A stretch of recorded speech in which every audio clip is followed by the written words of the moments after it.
Alright, so let's start. So let's click on one of these options. I'm clicking on social media just for the sake of it. You can choose whichever one you want there. It doesn't really matter.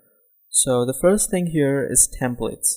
So what are templates? Templates are pre-designed Canva designs. That means like you can choose, like if you like this, you can just go click it and boom, you have it on your poster, you have it on your post. So there are a lot of templates that Canva actually makes. It actually simplifies the process a lot if you do not have a lot of time. So you can just click on one of these and change some text here, and there you go, you're done. You can of course search for the templates, like I'll search for digital. So here it is, happy social media day or something like that. You can always find a template that you need. Canva has a lot of templates, believe me or not. So you'll definitely find one that suits your need.